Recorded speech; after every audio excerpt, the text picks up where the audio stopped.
So, ma'am, napansin ko po sa lahat ng food dito, parang may sign siya or parang may something na may kinalaman sa cherry blossom. Bakit? Parang every dish yan, dun talaga siya. Ang meaning din kasi ng cherry blossom, di ba, parang happy. Yeah. Di ba, pag nakakita tayo ng cherry blossom, happy, Masaya, di ba? yes. So, yun. Di, actually, parang feeling ko, pinakaunang gusto kong tikman is yung niluto ni chef talaga sa harapan ko.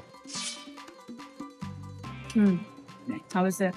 Gusto ko yung ano niya, actually. Gusto ko yung crispiness ng noodles. Actually, ito yung isa sa mga bestseller natin. Actually, ano naman daw? Ito yung friendship platters. Ginawa namin tong platters na to. Yung sinasabi mo na gusto mo may kasama ka mga friends, to chillax. Ito yon. Isa yon. Minsan, sinasabayan natin ng beers. Yeah. Diba? So yun, appetizer natin to. Hanggang dulo, actually, lumalabas yung lasa ng squid. Sobrang sarap. This is so good.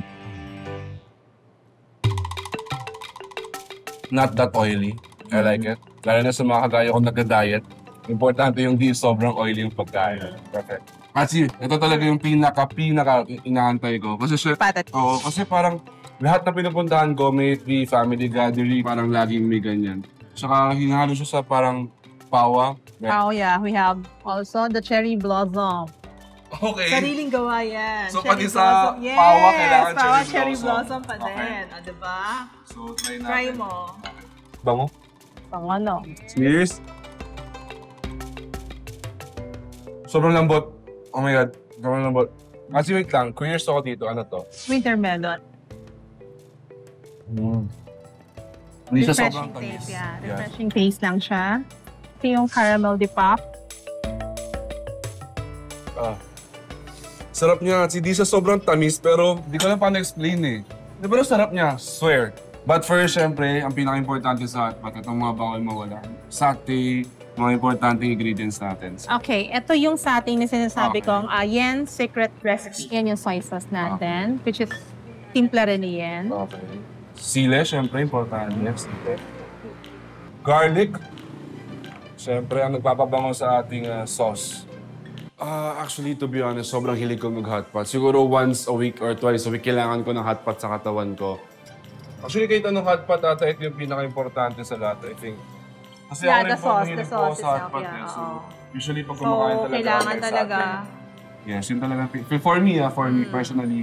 Yung soup base natin, I mean yung broth natin, no? Okay. Ito yung parang pinakuluan talaga natin na super tagal. Okay. So, timplado na may lasa na siya. Ito yung sinasabi ko na may mga ingredients tayo na authentic and premium from other countries and local. So, pinagsama. Mushroom ball, Yeah. yes. Ubusin na po ba natin ito? Okay, actually, mukhang luto na yung Ball, sige, you try sauce na. natin. Parang may cheese sa ating konti. O wala. Wala. Pero lapot nga, sarap.